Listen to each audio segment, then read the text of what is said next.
Welcome everybody to Too Legit to Crit, a tabletop role-playing podcast hosted by the worst thing to happen to this hobby since scheduling. Oh, I swear you're writing these to make me crack. That is part of it. I mean, Christ knows we don't have much audience, so I might as well try and make you laugh, you know. Yeah, true. So as soon as we finish recording, I'm going to start thinking of next week's. Oh, that was a good one. It's so true. So, my name is John Santana. I'm still Justin. It's not changing. Do you think, because I always go like first name, last name, and you just always say still Justin, do you think people are going to start thinking your name is Still? First name Still, last name Justin. I think it's reasonable. I think it's a reasonable assumption to make. Well, yeah. I mean, it's entirely possible. And who knows? Maybe that is my real name. Maybe I've been introducing myself as that, and people just assume it's Justin. They're just calling me by my last name all the time. Exactly. And the problem is, we already have a friend whose nickname is Stills. So yes, we do. We can't start calling you that. No, we can't. And I wouldn't want to, because he is his own person already. Yeah. And, he's worked hard to become that person. Exactly. So yeah, you may need to like come up with a different. I'll workshop it. Workshop it. I remain to be Justin. Yeah, but then people are going to be thinking that my full name is Remain to be Justin. I've changed my first name. It's no longer Still. It's now Remain to be. Remain to be. It is a Spanish name. Oh, my kid's half Spanish. I'm just saying. There you go. See, I have nothing to do with that kid. Just saying. Yeah. Well. Yeah. No. True. Well, if you did, then it would be a full Spanish child. Yeah, we did not make sweet love. We didn't, as much as both of us regret it. Oh yeah, I mean, it's there. It's lingering. It's always on the table. It's always on the table, in the kitchen, backseat of the car. Right, tabletop role playing. We're getting off topic. Yes, that's what we're here for, isn't it? That's what we're here to talk about, apparently. So, what have you been up to? Mostly sweating my bollocks off. It's been very hot. It's been very, very hot. Other than that, not an awful lot, man. I've not even been doing much gaming, like actual video gaming, like, you know what I mean? Yeah. Like, I can't be bothered to turn my PC on. It's too hot. No, I mean, I agree. It is very hot. The UK is currently having its 3.5 days of summer. Yes. And yeah, it's especially down in the southeast of the UK where we're located. Yeah, it's pretty hot. Shit gets hot down here. I will concede, as much as I like to play the this is nothing because I'm a Spaniard card. I'm not gonna lie. As a South African, I do the same thing. But even I've got to kind of go, it's kind of it's crossed that threshold now of comfortable to holy fuck. Oh. So I purchased a new mic. Yes. Just because, little treat, why not? But it has now become a moot point because I've got to have the fans running constantly. So. Well, you say that, but I can't hear the fans. Oh, I can when I'm doing the producing. When I'm the one fucking stitching this cunt together here, I can hear those fans. And it does my fucking nutting. And guaranteed, nobody else pays any attention whatsoever. Yeah, nobody else knows. Nobody else. It's just me. Yeah, it's just you. Even to the point where I try... There's going to be one person out there that's like, I noticed. Yeah, and he'll tell me. Yeah. And if I put the noise gate on, it annoys me even more. Yeah, no, fair. Because it goes quiet, and then when I speak, it bypasses the filter, and all of a sudden, all the noise kind of comes through, and it makes me want to kill myself. So on that jolly note, Moving on. Swiftly. Moving on. So, other than that, I haven't been doing an awful lot roleplay wise. I have been prepping for the Pathfinder Society special that we're going to be running next weekend. So that just means I've been putting everything into Obsidian and, trying to get maps printed off, and my printer's decided to stop Die working. a horrible death. Yeah, sounds about right. It's not that. It's because I'm subscribed to I don't know what they call it, but it's a HP service. Oh yeah, where they ship you the ink automatically and stuff. So my ink's run out, and they're saying, "Oh, but you sent you ink," and I'm saying, "But you haven't." But you haven't. If you'd sent me ink, I wouldn't be on this call right now. Exactly. Hopefully I get the ink in time to print it out. If not, I'm gonna have to mooch off somebody. Hi, Justin. Yeah, I don't have a printer. Motherfucker. I don't need them. I've got a digital tabletop. You've got a 3D printer. And I can print your maps in 3D. That might take about 45 years. Yeah, probably. So I'm gonna have to come up with other solutions, to the point where I was actually looking at curries and looking at like coloured laser printers and how much they were. That's the thing, dude. Like I used to find it was cheaper to buy a printer than to buy printer ink. It's not far off. I haven't looked at printers in a long time, so I wouldn't know now. But definitely, when I was working because I used to work at Currys at Comet and that, I worked at both, and I always found you could buy a printer that comes with the they always give you a quarter fill cartridge, right, when you buy them. I always found that you could buy a printer for 20-30 quid, and you'd be paying that for one ink cartridge. Only 4 of the fuckers. Yeah, the economy did kind of go a bit wonky in that regarding printers. Yeah, so back in the day, I would literally I'd buy a printer, print until it ran out of ink, and just go buy another fucking printer. It's cheaper than buying ink for the printer I had. Yeah, you're not wrong. They have kind of balanced that out now. I think the cheapest printer you can get is about 100 quid. It's the same printer. But still, 210 quid for a laser printer. Fuck. I was tempted. Will remain not having a printer. I was tempted. Do you know for that 210 quid you could buy 2 3D printers? Really? Yeah, you can get a print. You can get a 3D printer for 100 quid. Huh. Not that I'm going to. I've got no use for it. Yeah. Oh yeah. Just fun fact for you. Huh. Interesting. Yeah. Well, both of my 3D printers, I paid probably about 300 quid combined for both of them. One was 130 and the other one was 160. 170. So yeah, I've paid 300 quid for both of my printers. Yeah, well, I'm not going to buy a laser printer anyway. I don't have the space for it, to be fair. Yeah.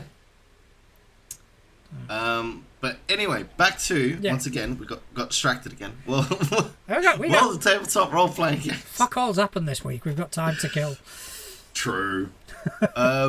Well, you say fuck all's happened this week. I found something that I actually want to add to the list. Are we actually adding an item to the list? We are going to be adding an item to the list. So I found a lovely little game called Clerk and Dagger. Loving the name. Right? So the way that... so I'm going to read you their description off of their Kickstarter page. So Clerk and Dagger is a game for people who enjoy sneaking around, assassinating their enemies, seducing with a silver tongue, sabotaging machinery, and employing other dastardly exploits that contain S sounds. Okay. Think Ocean's 11 wrapped in a grungy cartoon of medieval fantasy. Alright, okay. Right? You definitely piqued my interest. Now, you get 9 skills, so you get slaying, sneak, stunt, sleight of hand, search, study, sabotage, silver tongue, and streetwise. They weren't kidding with the S sounds. But this is the mechanic that I absolutely love.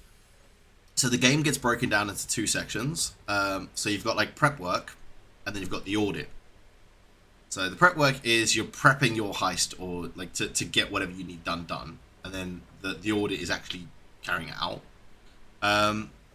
And then there's this little bit that they mention on their Kickstarter page for the how this mechanic works is as you play, uncovered soul coins, which is like a mechanic in the game that you use to fund like retries if you screw stuff up or like how mechanics, like a lot of mechanics work around these soul coins, right? Yeah. So they're tokens that give you actions basically. So uncovered soul coins are placed like in the center of the table, and players can embezzle for their own gain. However, embezzling is quite literally. Did you ever play the card game Cheat? Rings a bell. Where you can basically like the aim of the game is to like put cards down, like as many get rid of all your cards, right? And you could actively cheat, but if you got caught, you got screwed. That's how this embezzle mechanic works. You can steal the soul coins, but the GM can't see you do it. If the GM sees you, you get punished. So you've got to like try and distract your GM to steal soul coins out of the middle to fund your exploits in the game. I can feel your erection right now. Dude, it's so cool. Yeah, so like, I mean, their Kickstarter funded in under 24 hours. They've already hit their first stretch goal. They're like 300 quid away from their final stretch goal. And like, it's all like done. It's ready to go. I think they've put like a release date of like October, so it's only a few months away. And the pledge prices are very reasonable. So here's the $1 million question.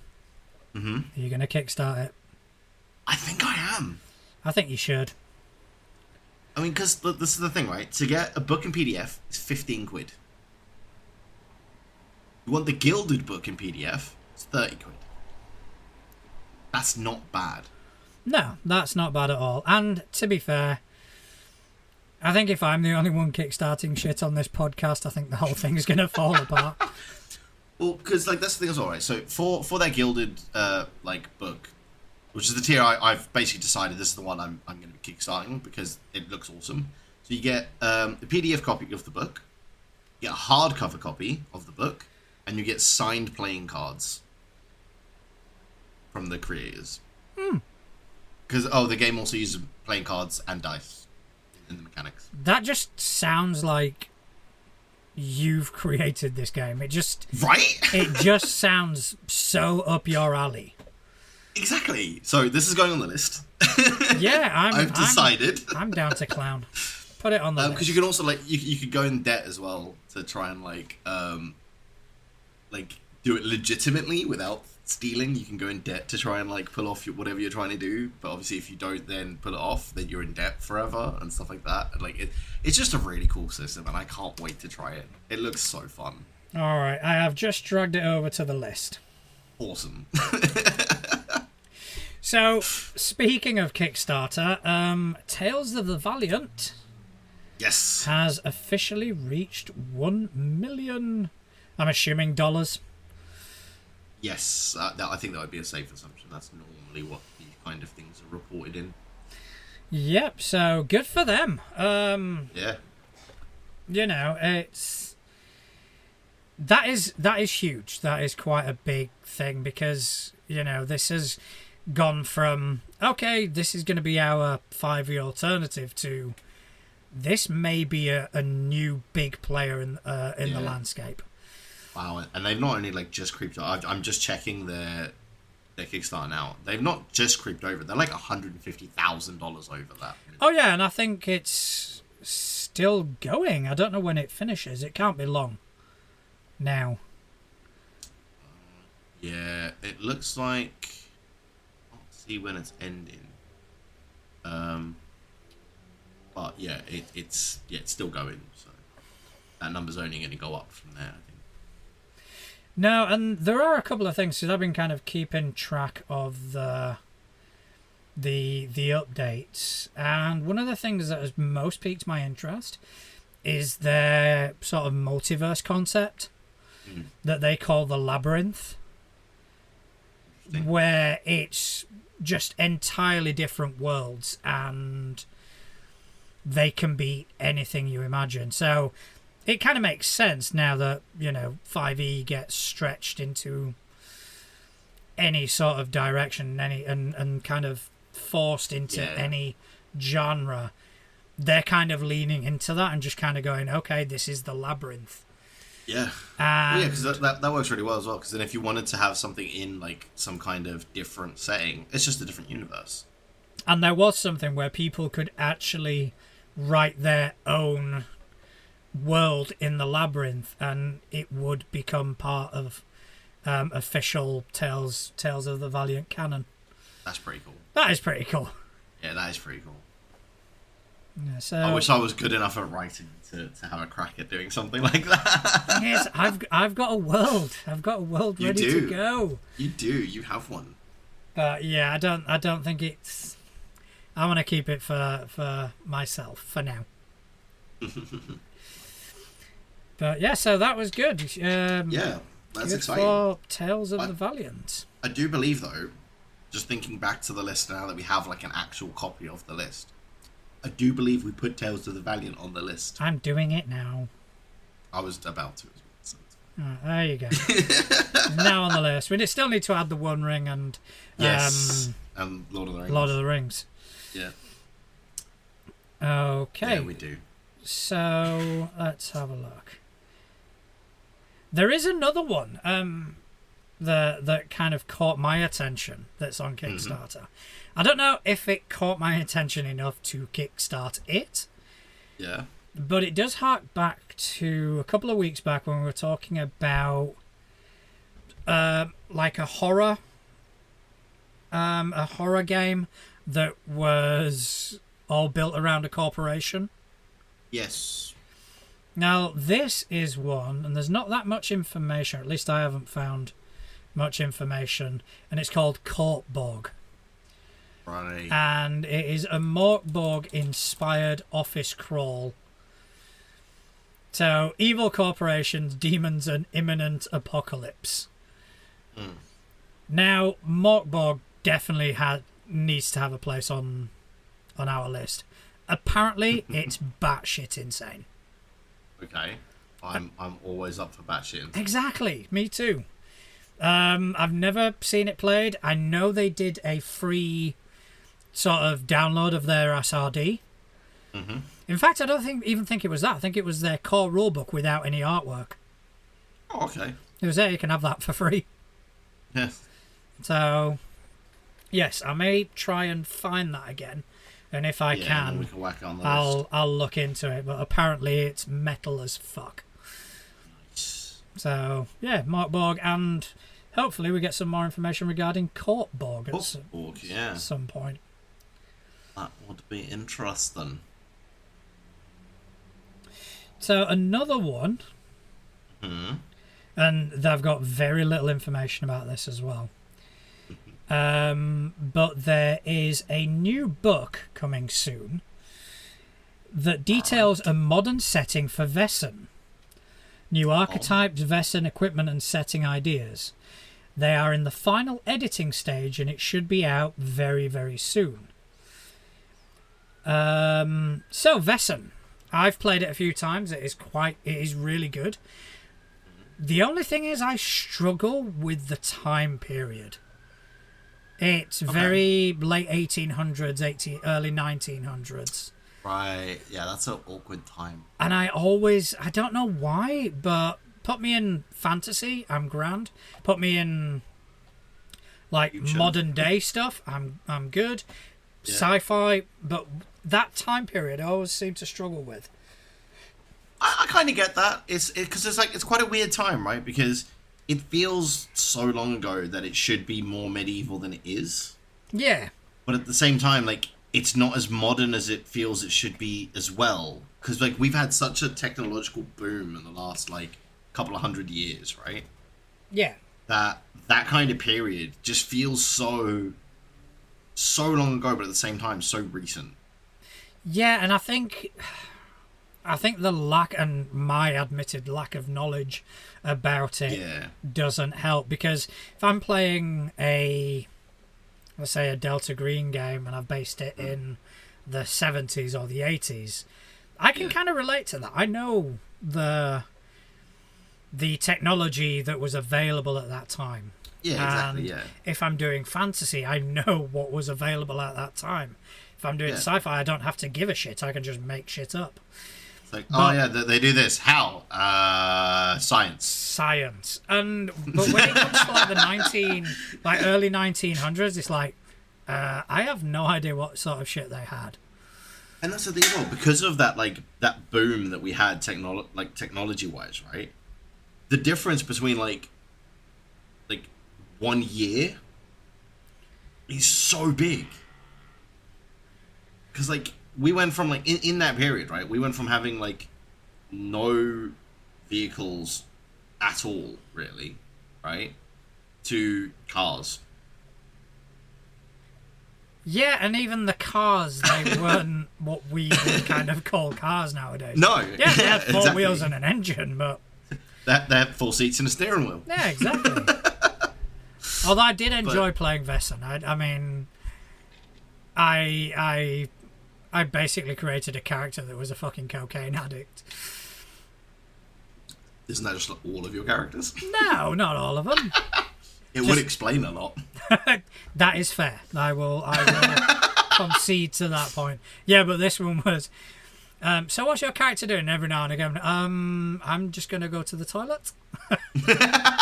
Our character would run off, come back 5 minutes later.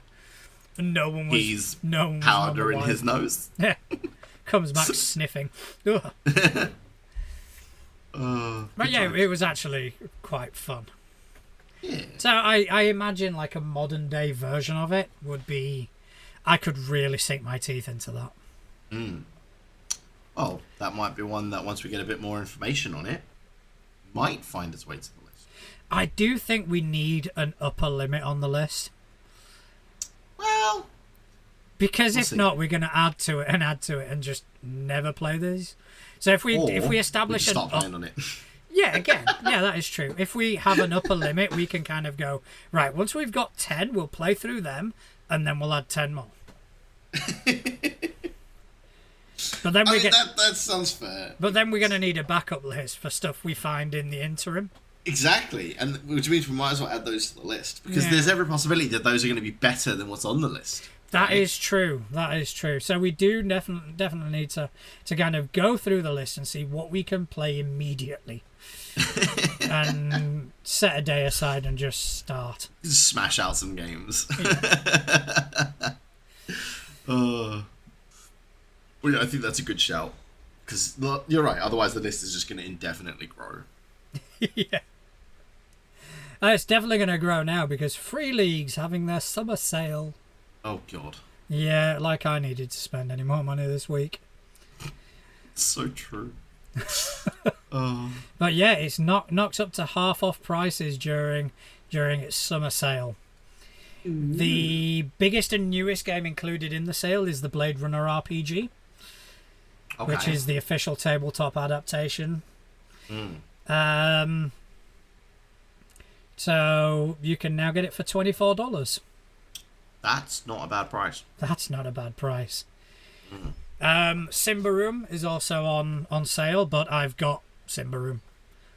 Don't need to buy any more of it, to be honest, until I start playing it. Is it enjoyable? Have you not played it yet? I've not played it yet. It's dark and gritty fantasy. Ooh, I like that. So it'd be more in the vein of maybe like the Warhammer games. Yeah. As opposed to D&D. Yeah, I like that. So I really want to play it, but again, it's finding people. Finding people and time. Yes. People and time. If you want, we can set up a Friday and do that. Yeah, man, that'd be good. Yeah, get a few of us together. Also, I've got lots of the Free League stuff. Well, I mean, speaking of on the Blade Runner stuff, I'm about to say something that might get me crucified in the comments and the Facebook group after this. I have never seen any of the Blade Runner films or any other content relating to you. Have you not? Nope. I have, but it was a long time ago. I feel I need to revisit. It's one of those things that, like, it almost feels now that I have to not just to get the reaction of people when I say I haven't. If you know what I mean? Yeah, I get that. That happens to me with, say if you're gonna get shanked for this, me too. And speaking of shank, Shawshank Redemption. Never seen it. It's a very good film. I know it's meant to be, but I think I was burned with Gladiator. Yeah, I get that. I mean, I think we discussed this previously. I think we have, when I had everyone telling me that Gladiator was the greatest film ever and all that, and I saw it and just went... It's a good film. I wouldn't go that far. I'd even hazard to call it a good... It's okay. It's all right. I think maybe because you had, like... Again, it's one of those reasons, right? I never really pay attention to film trailers and stuff. Because I don't like going into any film with expectations. Because if you do that, you're undoubtedly going to get let down at some point, right? So I actively will avoid trailers. I'll avoid any news stories about a film that I want to see or anything like that. Purely so that I can go in there and just watch it blind, as intended. And I find I enjoy films more that way. I get that, but at the same time, and it's happened recently, there's been a couple of times where I've seen a trailer and then gone to see the movie, and the movie has shattered all expectations. Yeah. Where the trailer did not do it justice. And they're both animated movies. First one is Dragon Ball Superheroes. I have still not seen that. The trailer doesn't even begin to touch on how good the film is. I'm so behind on my Dragon Ball right now. You have to watch Superheroes. Knowing you the way I do, you have to watch Superheroes. Oh, I want to. But it's just I've fallen so behind on my Dragon Ball viewing. I've only just started Super. Oh, that's good. You'll enjoy that. Oh yeah. And the other movie that I went to see, I took the kids to see, which just completely blew me away, was that new Puss in Boots film. I haven't seen that either. That is fucking outstanding. It's like all three of us, my 7-year-old, my 4-year-old, and me, just on the edge of our seats with the widest grins. That is a good film. Anyway, we digress again. Once again, we're getting good at that. Yeah, but how else do we fill up airtime, to be honest? It's true, we do just chat bollocks for an hour. Yeah. So let's get back to Trello. Back to the old Trello-orian. Okay, so this is one, I'm literally just reading it as it was presented to me. I think it's about Dreams and Machines. Yes, we spoke about Dreams and Machines. Both of us were very interested in it. We were. And they have they actually published it yet? They've brought out a starter set. Okay. Yep. So, oh, yeah. Pre-orders are now open on their website. I'm not going to pre-order. I'm not going to do it. I'm not going to pre-order it, but... Dude, pre-order is only $39. Oh, dude, stop. You temptress. Comes with a tutorial booklet, which will teach you the game's fundamentals. And then it's got an adventure booklet. Also comes with 5 D20s, heaps of tokens, and all the cards that cover the base character building components. Also included are cards for equipment, NPCs, and locations. Rather than relying on traditional maps with a top-down view, springs for a more abstracted location-based approach to encounters. So, theatre of the mind. I think so, yeah. I will... So it definitely sounds right up your alley. I will give it some serious thought.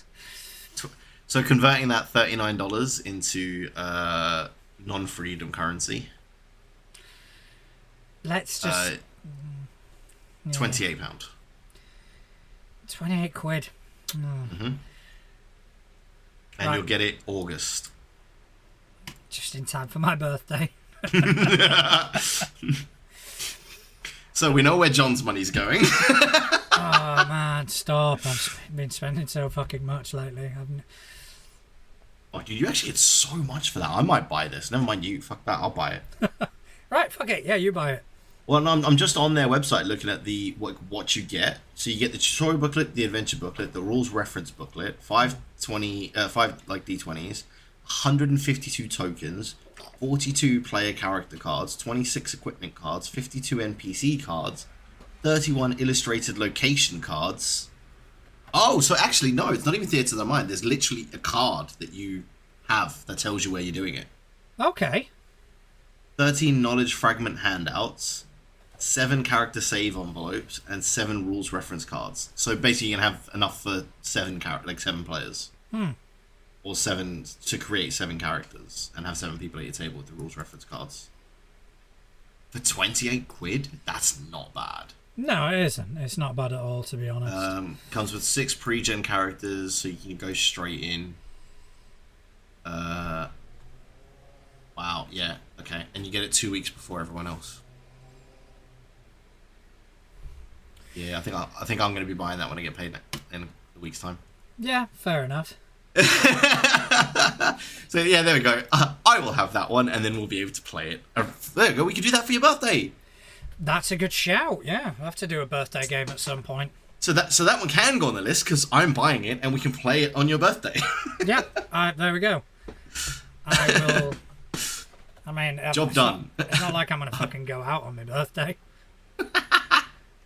There are people out there. Fuck that. There is, yeah. There's people, and I don't like people. I want to move that. God no. All right. Okay, so what else have we got?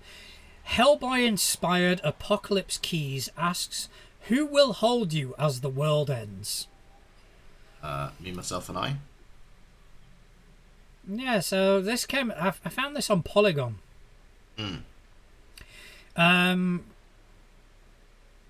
Which is a new tabletop role-playing game called Apocalypse Keys, which, according to this, shares sort of vibes with Hellboy. And it puts a vital need for connection, even love, front and centre, alongside the literal end of the world. It asks if relationships can save us from our worst impulses while relishing in the full-throated heel turn toward oblivion. Love it. So you embody monsters working for Division, a clandestine government wetworks agency with a silly acronym, but serious mission. Seek out doors of power and stop the harbingers who would kick them wide open. Sessions consist of mysteries that the group, along with the guidance of a keeper, flesh out collaboratively as they collect the eponymous keys of the apocalypse. Evidence that can be as much as mundane as waterlogged Walkman or obvious as a bleeding crown of black and roses. The player characters and monsters have booked their apocalyptic birthright in favour of saving humanity from unseen threats. I love that. It does sound quite interesting. Yeah. Dude, that sounds so good. So rather than playing the players, you play the monsters. But this is the bit that I'm finding interesting as well.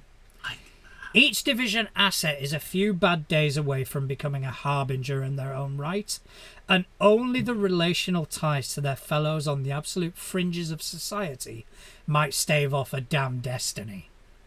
So you've got to stop turning. You've got to...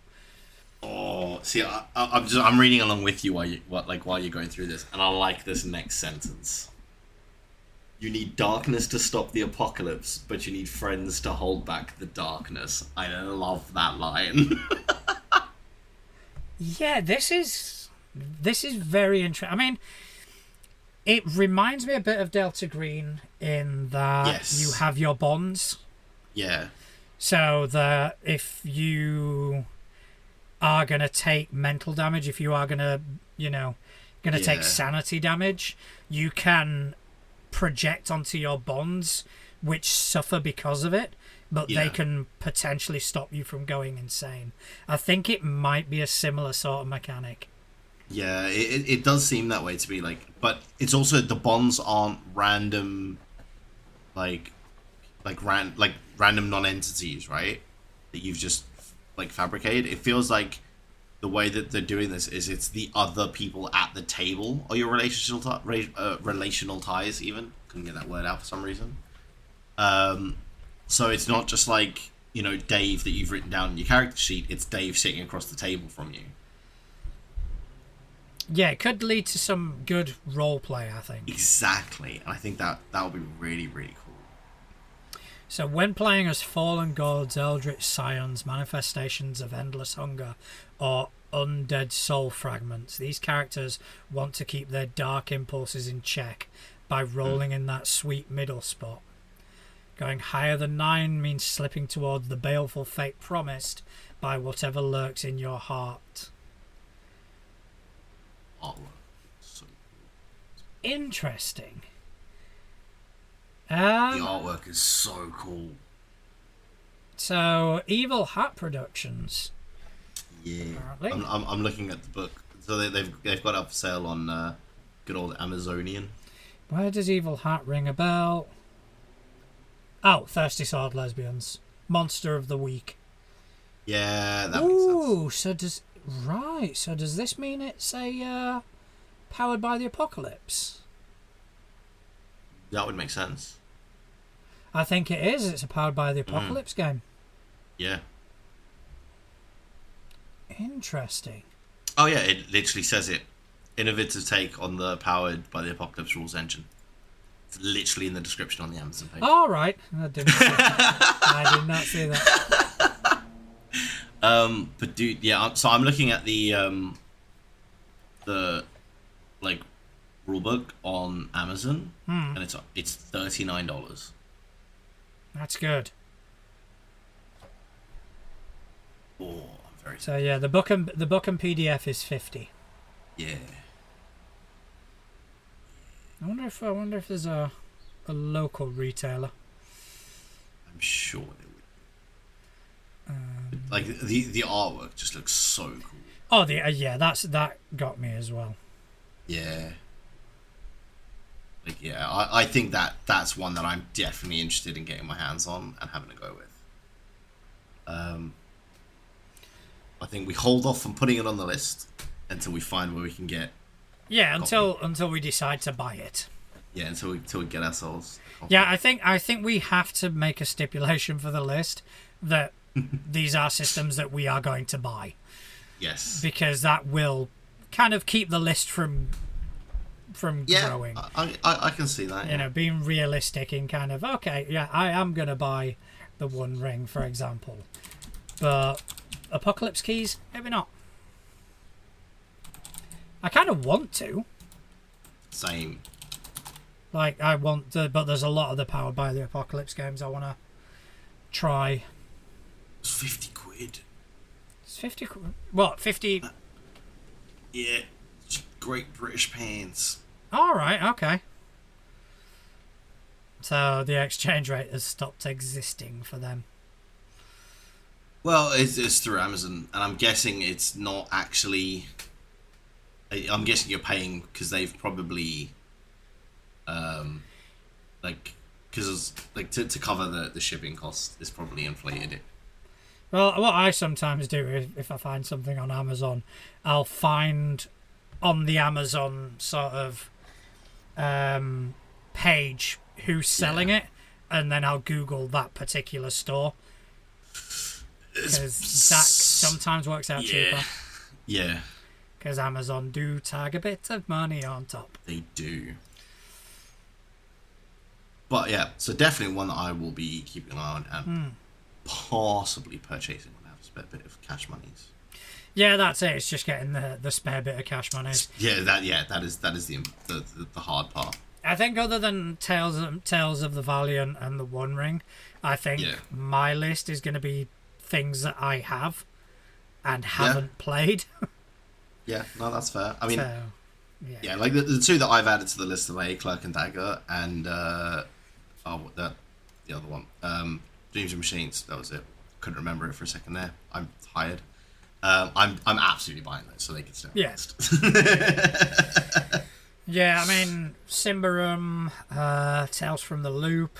I do have more Free League stuff. I've even got Vessen that I haven't run. I've only played it once or twice. Okay, so what else? This is one that I found mildly interesting. Just waiting for it to load up. But apparently Renegade Studios sends a cease and desist to stop small creator using the word Renegade. So apparently Renegade Game Studios, which makes a number of licensed tabletop role-playing games such as Transformers, G.I. Joe and Vampire the Masquerade, has apparently laid claim to the word Renegade. So the Polyhedral Knights had a recent Kickstarter for a game called Renegade City, which is billed as a tabletop RPG where you play criminals and uses dominoes rather than dice. What? Oh, interesting. That's okay. We might have to have a little look at Renegade City. We can, I'm clicking the link. We're going down that rabbit hole. Yeah. Yeah, we got time to kill. Fuck it, let's do it. Modern day anti-hero criminal role-playing game. Right. So it's a modern day game of organised crime with a twist. Players are members of an organised criminal outfit called the Consortium. The group is large and powerful, but they are not the only power in the city of Voorhees.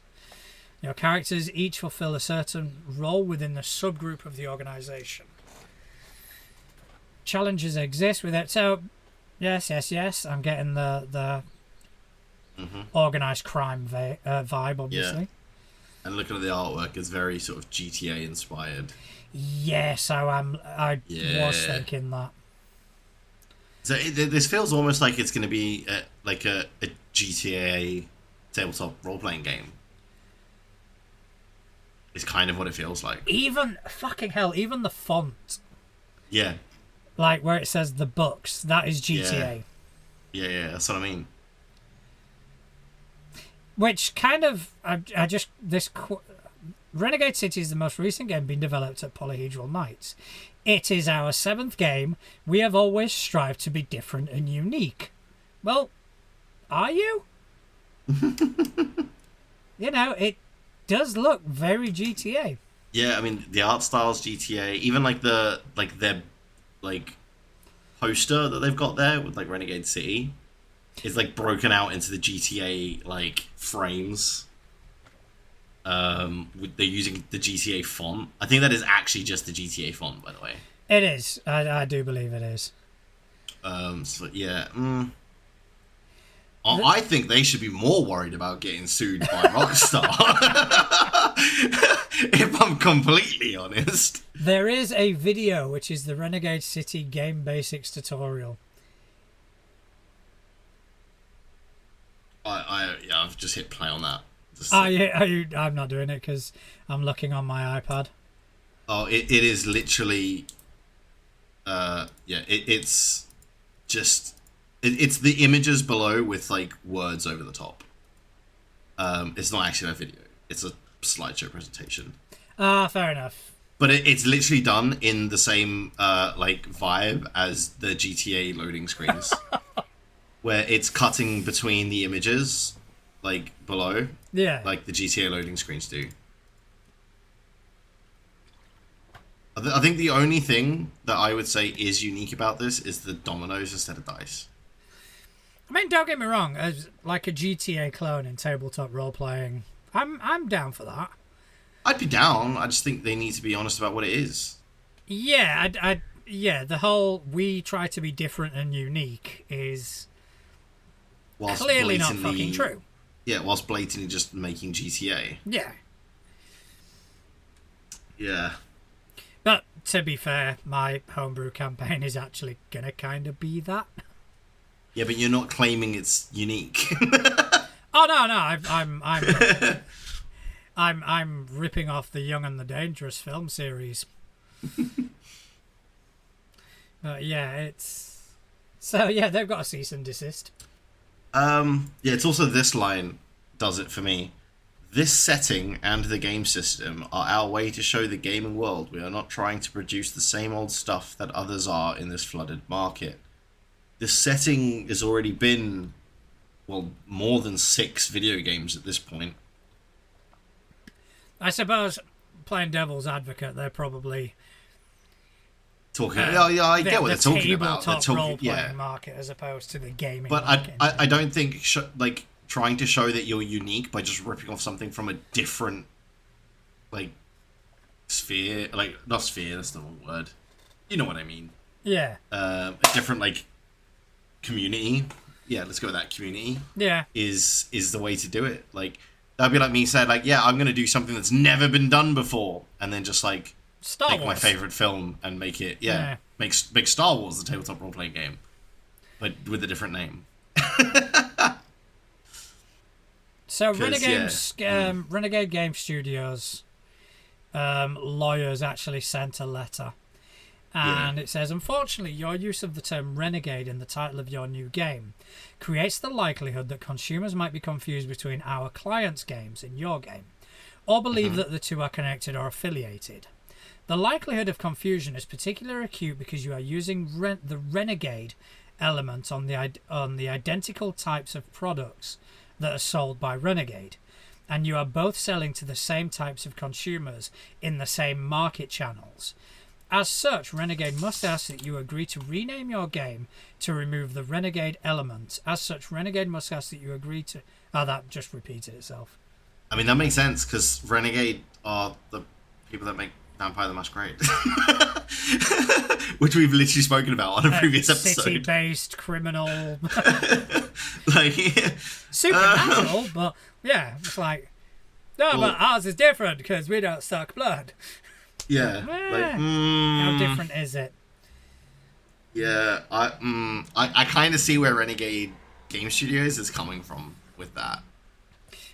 So Mickey Barfield, the creator of Renegade City, spoke to Cannibal Halfling Gaming a couple of days ago. Yeah. It really caught me off guard and frankly upset me. Sorry, I don't know if he sounds like that. This is how he sounds in your head. Yeah. It's fine. I'm blown away. No, I don't think I can keep this up for the entire paragraph, to be honest. I'm blown away at how they can think my game titled Renegade City will take away from them in any shape or fashion. Our Kickstarter is about to end in 9 hours, and we just now get this. I'm still pretty hurt over this.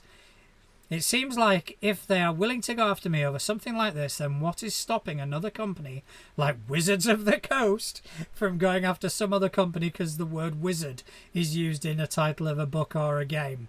It's crazy. I should have kept up the voice. I should have kept the voice up because that's the issue with his thing there, right, is just using the word wizard is not using their entire fucking company name. Because their entire name is Renegade Game Studios, right? Because the Game Studios is kind of irrelevant to the name. It's just telling you what they do, right? Renegade is essentially their company name. That would be like using calling your game Coca-Cola City and then getting upset that Coke sue you. That's what he's done. Yeah, I have to side with Renegade Studios on this one. I do. I can't see how he thinks he's got a leg to stand on, this guy. Yeah, me neither. Honestly, I always kind of like to root for the little guy, but yeah, it's just I can't see it. They even have. So I'm just on the Renegade Game Studios website, right? They have a game system called Crimes and Capers. Really? Yes. It's like a bunch of tabletop games where it's you're solving crimes and stuff. So it's the other side of the coin, but it's still a crime-based game. I think, yeah, I don't know how this guy thought that this was gonna be anything else really.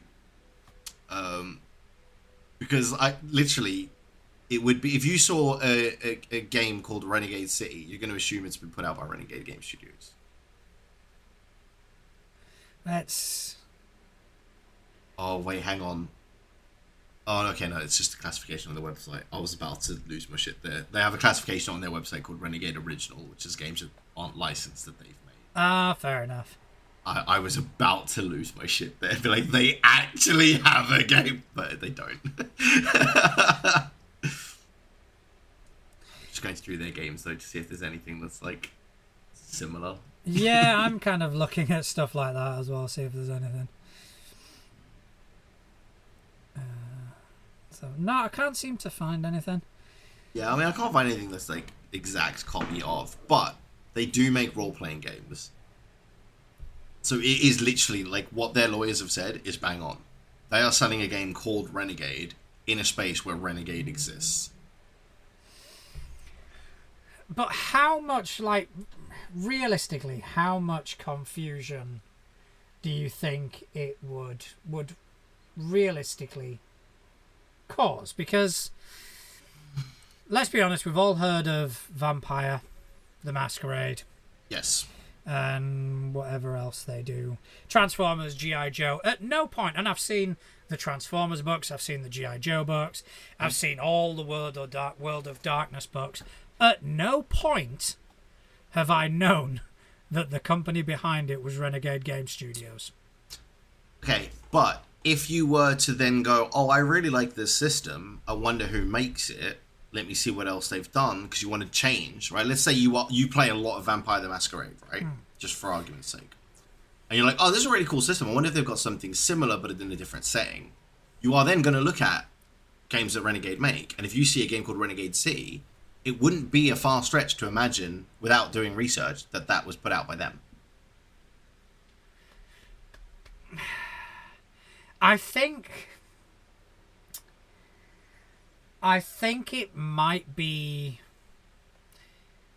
overkill from Renegade City, to be honest. Don't get me wrong. All they're asking him to do is change the name. Yeah, I mean...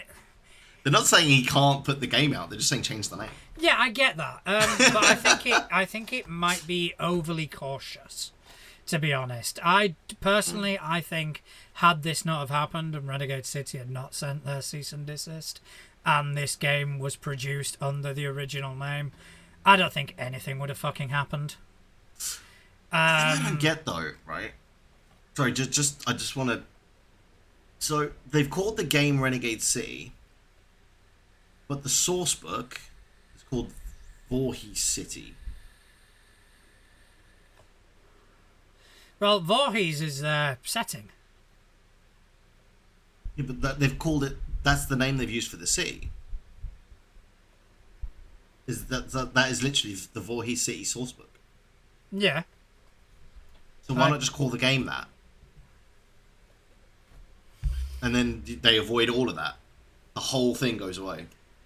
Because that's already what the book that they're going to send you if you were to kickstart this is going to have Voorhees City on the cover. Because they put the cover art on their Kickstarter page. And it doesn't even say Renegade City on that cover art. Yeah, but do you think that may have happened after the cease and desist? No, because they still have Renegade City everywhere else on it. So if they changed the artwork, they would have changed it everywhere else, and they would have changed the Kickstarter name and all that sort of thing, right? Yeah, possibly. But yeah, I think so the name of the city that you were actually playing in is Voorhees City, but they've named the game Renegade City because I'm guessing it's because it's a city full of renegades is what they were trying to get across. To be fair, it's a bit of a shit name anyway. Yeah. It's not a great. I mean, it's not the best name they could have come up with. Well, they couldn't exactly call it GTA, the role-playing game, could they? Yeah, well, they could have come up with. They could have come up with something. I mean, they could have just used Renegade the name of the city that you're actually playing in. Tales of Voorhees. Yeah. I wonder if they're going to get another cease and desist by whoever makes Friday the 13th. Oh, I was about to say. can't call it Voorhees. Oh, because I mean, again, that's an iconic character. That's our character name. And he commits a lot of crime. There you go. People are going to think it's affiliated. So yeah, he might get a call from Paramount and Warner. Well, because there was also books for that as well, weren't there? I really don't know. I'm not a massive Friday the 13th buff, to be honest. Me neither, but I have Wikipedia open. Yeah, there have been 2 books released for it. And yeah, that's about it that I can see. Model kit, model kits, 3D poster. Apart from video games and toys, there's not really been much else. Why didn't they just call this like Rogue City instead? Yeah. Like literally anything like that would be fine. It would literally be fine. I think they've just it's one of those where they probably didn't realize that they would get in trouble for it, and they liked the word renegade. It's a good word. Don't get me wrong. Like renegade is a great word for what they're trying to do. But I think their response was just a little bit of like, yeah, I can't understand where they're coming from, and they're saying like, oh, Wizards could just start suing people for using wizard. Like, no, because you would have to call your game Wizards of the Coast City, and then they'd have a leg to stand on. And the Pinkertons would be fucking... They will show up at your door. They will show up at your door. But yeah, like, I mean... Give you a magic card and take it away again. I kind of want to see... I don't know, I kind of see both sides to this, to be fair. Don't get me wrong, I can see where they're coming from. I can see the legal implications from like Renegade Game Studios, but at the same time I can really sort of see his side kind of going, so fucking what? So apparently, according to the comments on their Kickstarter, they've managed to resolve the situation and are keeping the name. Ah, well then, how have they resolved it, actually? I want to... It doesn't say. Oh, wait, here we go. Disclaimer. They've literally just posted a disclaimer on the Kickstarter. Oh, there you go. Everybody's happy. So, in order to keep the Renegade City name and not go through an unnecessary legal battle, we agreed to post this on our page here and our homepage. I'll also be adding it to our published book. So basically, they're just putting a disclaimer saying we're nothing to do with Renegade Studios. Which I think's fair enough. Yeah. I think if Renegade Game Studios are happy with that.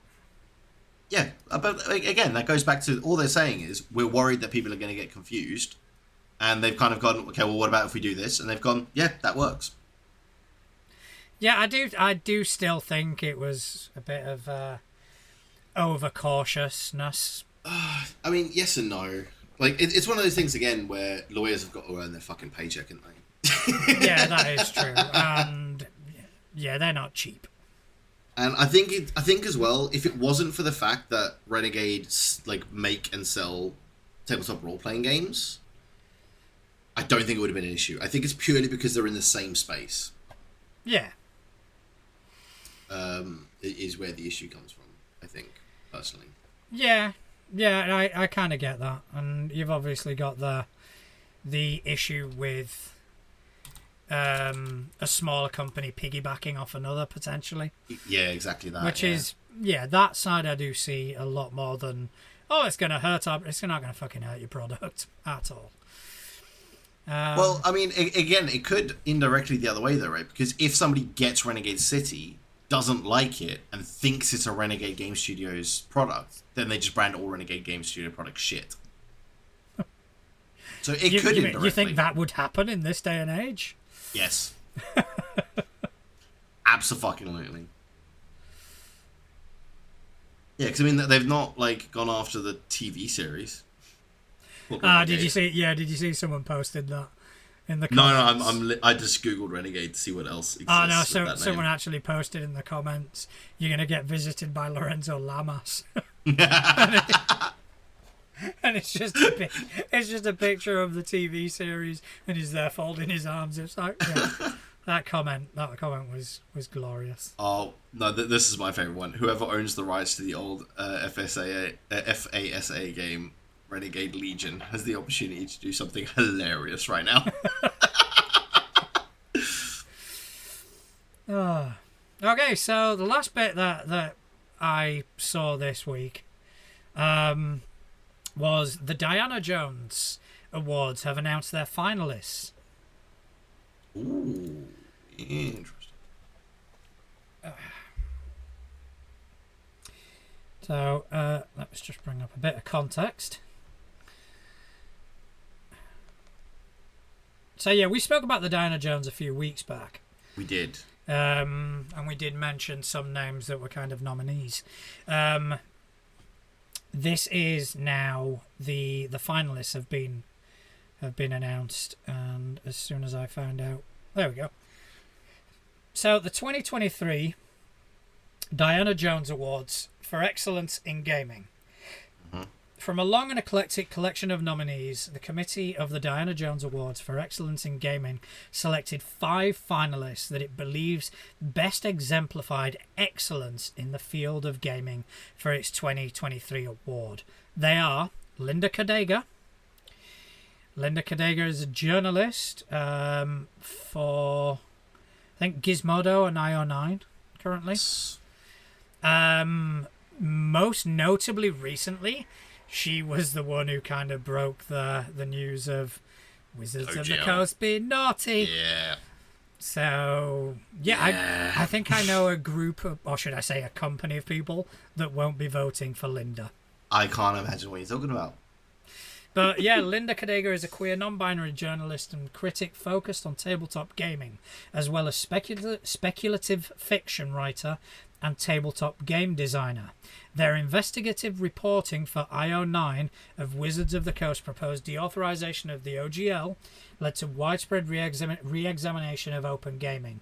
As a result, Wizards released the core rules of D&D under an irrevocable Creative Commons license and opened a new dialogue about the future of the game with fans and creators.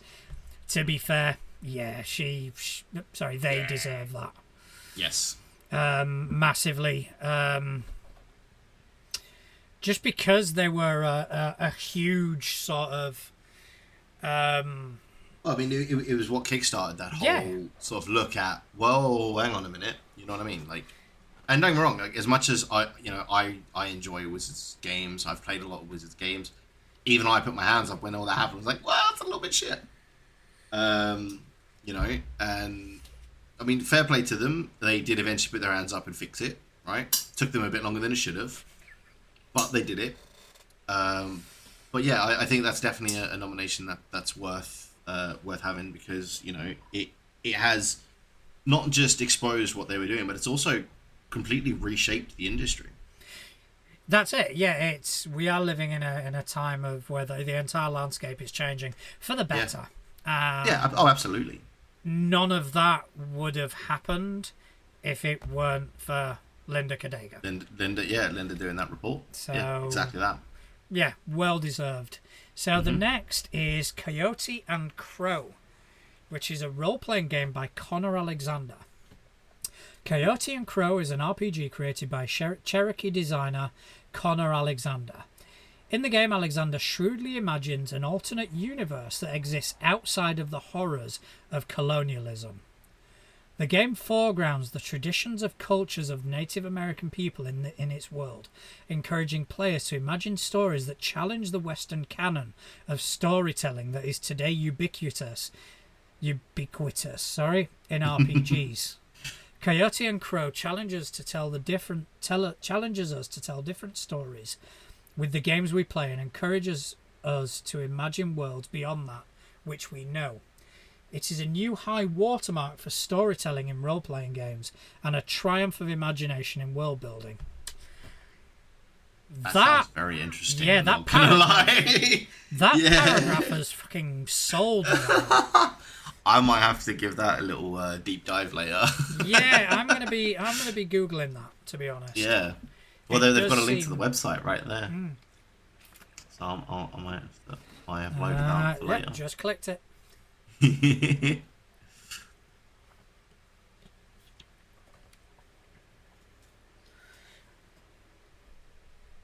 Ooh, I might have to get this source book. Oh, the cover art. The cover art is gorgeous. Oh wow! Oh, I wasn't looking at that. Oh, that looks cool. All right. Anyway, I'm gonna save that, and maybe I'll talk about. Maybe we can talk about it next week. That's one for next week. And we've got Journeys Through the Radiant Citadel. Which this is the one that I was just looking at. Dragon source book, published by Wizards of the Coast. So, Journey Through the Radiant Citadel is a collection of 13 short standalone Dungeons and D&D adventures set in wondrous lands connected to the Radiant Citadel, a bastion of hope floating against the unending mist of the ethereal plane. Created by a diverse team including nearly 50 creators of colour, this book is a celebration of vibrant settings never before seen in D&D history.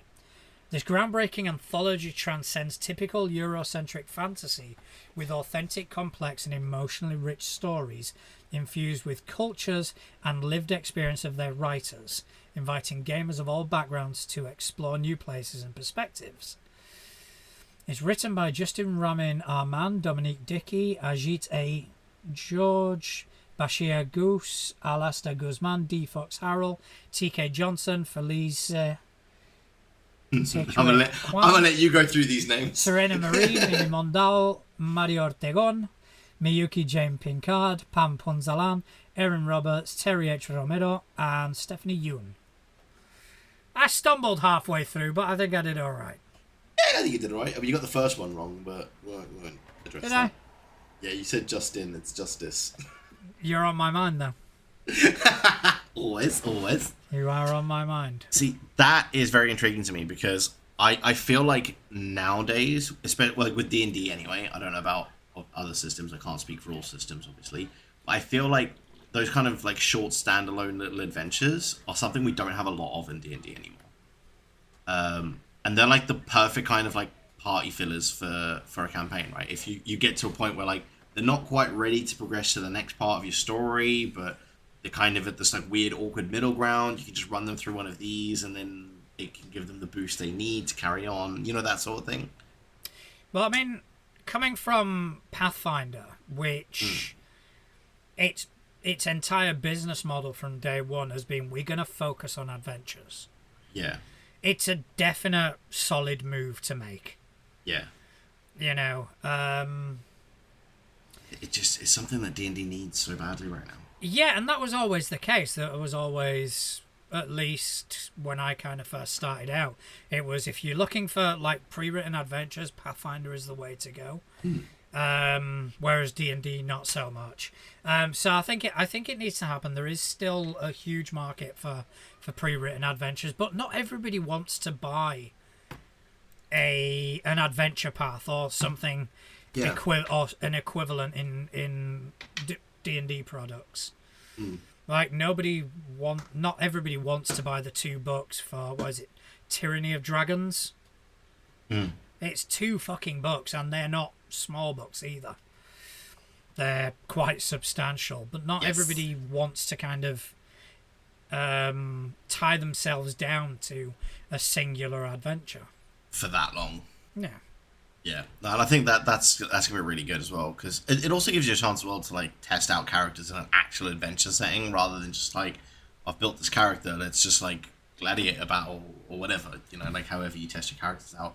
Having them go through like some kind of little mini adventure is just so much more helpful in testing them and getting them kind of battle ready, because to me, battle ready isn't just about how well they can do in a combat, it's also how well they can handle themselves in a social encounter, or getting into like the spirit of the character is really hard to do unless you're actually like put in those situations where you have to make a decision and spending time with that character. Exactly that, and so I think it's just a really good step all round. So yeah. So the next finalist is Rosenstrasse. It's a role-playing game by Moira Turkington and Jessica Hammer. Brilliant. It's a tabletop free-form scenario with strongly defined historical story, weaving the lives of 4 pairs of men and women bound by love under the tightening chokehold of Nazi Germany. Players work through two characters to deeply explore two of these relationships as the clock ticks towards World War II and the final solution. Ideologies are challenged, marriages are tested, personal losses are grave, and the characters must hold together tightly to see it through. The stories of these 8 people converge in a historic moment of terrifying civic defiance. This game has innovative mechanics, is well researched, and treats the topic with deep respect. Oh, that's such a risky topic, though. That's a swing. That is a hell. big swing.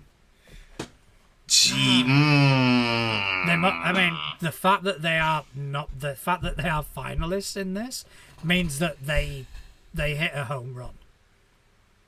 I would fucking hope so. You know, if they're being nominated and reached like finalist status, that means that it paid off. But can you imagine the pitch?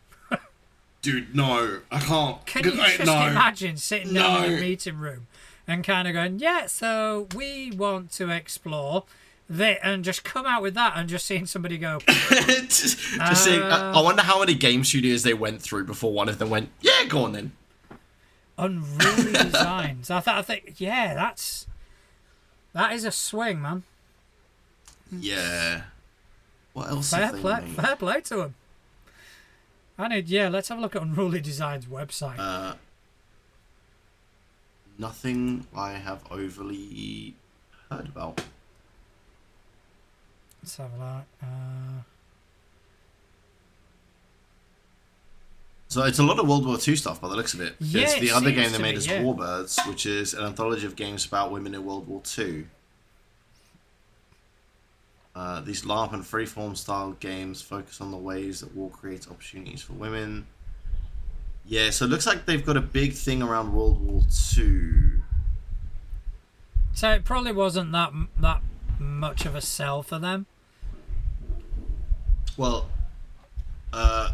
so Warbirds was also done with Moira Turkington, so she's worked with them previously, so yeah. I definitely think it was a much easier sell than we were expecting.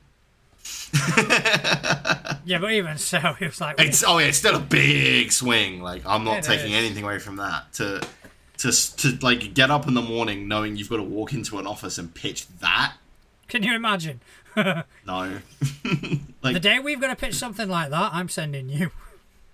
Yeah, but that's fine. We can pitch something like that with me because my family is Jewish and my family did flee that area during that period for those reasons. Oh, I just meant anything.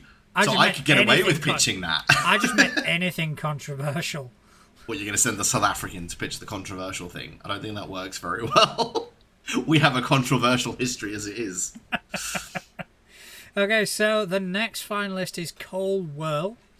A game designer, creative director at Leder Games, and co-founder of Whirligig. Cole Whirl is a game designer, the creative director at Leder Games, and a co-founder of Whirligig Games. From largely commercial work like Root and Oath to his work on Pax Pamir and other historical games, Whirl is doing some of the finest work that's ever been done in board game design. The delivery of John Company's second edition once again shows how broad his ambitions have been over the years and how well he continues to surpass all expectations. That is some high praise. That is. Doing some of the finest work that's ever been done in board game design. Yeah, that's a... I mean, all of these finalists deserve to win, to be honest. And I'm not only saying that in the, oh, you all deserve to win, but we had a hard decision to make and all. No, everybody gets a participation award. Yeah, like they're doing these fucking, like, I don't know, cooking shows and whatever. Oh, you all did so well, but you fuck off. Yeah. I think the funniest part for me, though, is how, like, everyone else gets, like, a link to their website. So, like, Linda gets a link to their articles on Gizmodo. Coyote and Crow gets a link to their website for more information. Journeys Through the Radiant Citadel, link to the Wizards website with more information about that source book. Same for, like, the Rosenstrasse game. Gets linked to the Rosenstrasse page on the Unruly Designs website. Cole, follow him on Twitter. I'm now booting up Twitter. That's my favourite part of this whole thing. I want to see what his Twitter's like, actually. So what kind of stuff does he post? Arx has a launch date. Okay. Good to know. Yeah, I'm going through his feed now. Yeah, same. It looks like he mostly just posts a lot of updates about his what he's putting out at the moment. So it could be a decent follow, to be honest. Yeah, I might actually. Again, I'm not really into board games. See, I do love a board game. You do, I know you do. I don't. do love a board game. You know, I don't. I feel like they're the games I've played some of their games before. I feel I've at least seen them. Anyway, shall we go to the couch? Let's go over to the couch. I know when he submitted this question, by the way, because he was sat next to me at the pub and still wouldn't tell me what it was. Was he? Had he had a drink? Yes. Yeah, I could tell. Couch, don't ask and drink.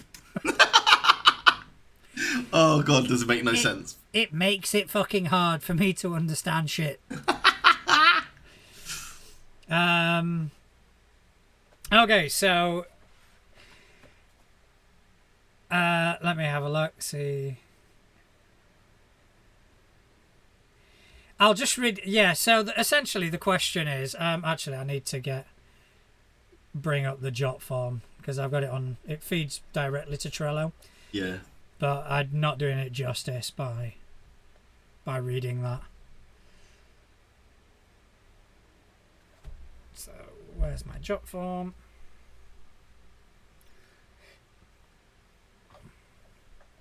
So yes, I had to slightly decipher it. Bless him. Oh, I want to know what it said originally now.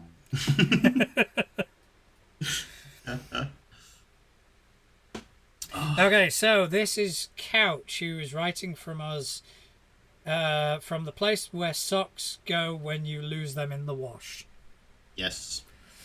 Alright, so when you homebrew, I'm assuming a campaign. When you homebrew a campaign, do you build it from a concept, story, or do you see interesting mechanics that you try to fit into a story?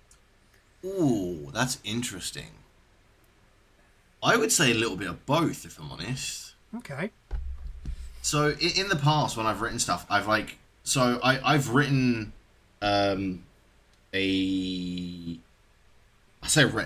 I've taken the mechanics from like a raid in old school RuneScape, and I've recreated them in 5e.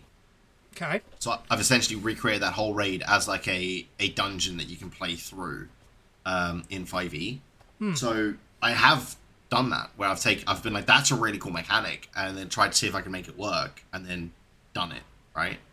And I've also like watching the copious amounts of creators that are out there that are just brilliant. Some of them will like bring up a really cool way to make something a bit more exciting or something like that. So like when trying to like escape a building that's collapsing or something like that, like having different methods of handling that. Yeah. And then trying to incorporate that into what I'm writing so that I can see if that mechanic does work well or that sort of thing, right? Because a lot of those mechanics, it's all well and good somebody saying, yeah, this mechanic works really well, but until you try it, you don't really know whether it works at your table or whether it works for the way you play the game or run the game, things like that. So I definitely think there is an element of, if I see a cool mechanic, I will try and write some kind of encounter that will use it. But as for the writing of the whole campaign, I do prefer to go from concept. For me, it's basically all of the above for me. So I will, like, if I'm doing a campaign, it will start out as a concept. Yeah. And then branch from there. But that concept doesn't necessarily have to be the end point of the campaign. The current one I am running, the initial concept was refugees from a city that comes under a Tarrasque attack. Oh, I like that. So that was kind of what started it. Just gonna write that one down for later. so then what I had to do was basically inform that world and just kind of go, right, okay, why did this happen? Or, how did they get to the point? And that's how the overarching story of my campaign kind of came together. But the initial spark of inspiration was, you're in a city, you're having a great fucking time. All of a sudden, a Tarrasque attacks, and you have to escape. Dude, that intro that you just gave sounded so much like Avatar: The Last Airbender. Did it? It did. But like, yeah, so you're in a city and everything's great, and then all of a sudden, the Fire Nation attacked. I haven't seen it in so long. It was just the way you said, like, I've been watching it again recently, right? And like, it's just the way you said that, all I could see in my head was like the four characters like the rogue pickpocketing and then looking at the camera. And then like the final bit, like, where like they dart, like the airbender blows and then they dart off to the left at the end of the intro, and it's like the Fire Nation attacked. And then it's just like a Tarrasque stomping down or something like that. Hey, if I ever decide to turn it into an animated show, I will. That's the intro. That's going to be the fucking intro. But from there, obviously, once I've kind of got my overarching campaign, then it's, obviously the players have a quest, they have a thing that they need to do in order to essentially save the world. But what happens between them, I kind of get little sort of campaign ideas to kind of give them arcs and adventures, and that inspiration can come from anything. I did one where it was a bit of an investigation where they were trying to prove somebody's innocence from a murder, and that was the inspiration from that was a Nightwish song. It was Over the Hills and Far Away. It's about a bloke who gets accused of murder, but he can't proclaim his innocence because his alibi was he was sleeping with his best friend's wife. Ooh, so I heard that and kind of went, yeah, that'd be fucking good. Yeah. Another one I did, one of the recent ones I did, which was another sort of murder investigation, was based on, it was a side quest on, what's the game called now? I genuinely can't remember. There was a game that Nier Automata. I was really invested in that. One of the best games I've played in a long time. And there was this little side quest, and it was something that, unless you actually kind of seeked it out, you'd miss. Yeah. But it tied in to this boss that you had to deal with. This boss was basically a robot, and she was compiled of all sort of carcasses of different robots. But the side quest was basically figuring out from different NPCs how she became that way. Okay. And it was that she fell in love with somebody who rejected her. So she went and she started murdering these robots to enhance her body. To kind of win his affection. And each time he kept on rejecting her, and it drove her insane. And I went, oh, holy shit, I'm doing that. And I did. That was the recent sort of murder mystery that they had to solve. And it was a fucking good one as well. So I think that's the key as well, like, is once you've come up with that kind of core concept for like your campaign, right? Your, like, whatever your hook is, or whether it's the final goal or whatever, right? So like for the one that I've mentioned before that I'm writing about the sort of pirate adventure, right? The original hook that I came up with was I just wanted to write a really cool pirate adventure. Since writing it, I've developed that further, and it's now going sort of multi-dimensional. Because what story doesn't these days? But even during that, I've been kind of going, okay, well, so I've got this element. I know how they're going to get there, and then they're going to get to this element. But there's going to be like this bit where I want a really cool thing to happen. Should this go, should they go through this particular doorway, right? Or not this, you get what I mean? Like, if they go through here, this happens, and have like a really cool sequence of events following that. And those kind of mechanics that I've found will be a mixture of things I've seen, like you were saying, things I've seen or heard about in popular culture, or like maybe I saw something in a film. I mean, there's the old cliche of Indy running away from the boulder, right? Yeah. Like that's the kind of mechanic you can include in a game. There's lots of different ways of doing it as well. So you might have done it once before and it didn't get the effect you wanted because the way you did it didn't work. Yeah. But then you find maybe, scrolling through TikTok or YouTube Shorts or whatever, which is where I actually get a lot of the little mechanics that I end up using and stuff, is YouTube Shorts, because there's a few really, really good creators on there that I watched a lot. And you'll find like a new way to try something, and then you'll try and maybe add that kind of element as a cool thing to get to the next beat of your story, right? So maybe the next part of your story, they're going into it like some kind of crypt to get a piece of something, or whatever they're going there to get or stop, or insert generic quest line here, right? Yeah. But it takes them to this crypt. Once they've achieved that, you could have the crypt collapsing trope that happens in many films. And they've got to escape, and there's so many different ways that you can go about doing that again, and it's just, so I think there's a little bit of all of the above for me as well.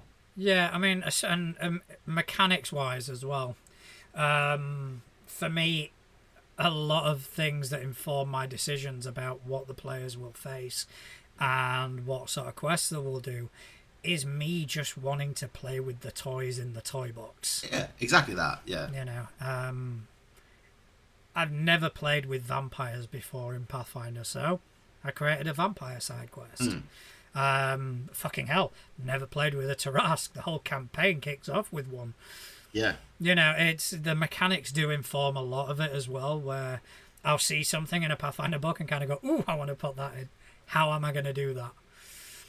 Right now, I've got a concept for a character concept, which I think is fucking hilarious. I'm not going to tell you what it is yet, because I don't know whether it's going to be something I throw into my campaign or if it's going to be an actual character I play in a game. So, but that's kind of got me thinking already, how can I insert this into this campaign? But that was a really good question, Couch. Yes. All right. Even if you were... Took me a bit to decipher it. Justin, I will send you the actual question after we go off air. Cool. Right, but Couch, thank you ever so much. Yes. Come on the show. Come and hang out with us for an evening at some point. Yeah, man, definitely. All right. Thank you, Justin, for spending some time with me. Do you want to tell people whereabouts on Tinterwebs they can find you? Yes, so you lovely folks can find me over at Justin Accurate TV on most social media and streaming platforms, and over on the Facebook group. Yeah, yes, we do have the Facebook group. We are trying to get people interacting there, and it is, it is quite a nice place to be. There's some nice faces on there. It is. And as for me, you can find me on a lot of the social media sites at Natural Juan. And that is about it from all of us. I just want to take a moment and thank everybody out there who's taken some time out of their busy day just to listen to us waffle on. Yes. And if you like what you listen to, please rate, please leave a review. That does help us reach more people, and we do kind of want to grow this venture. So with that, thank you very much, everybody, and keep rolling. See you later, folks.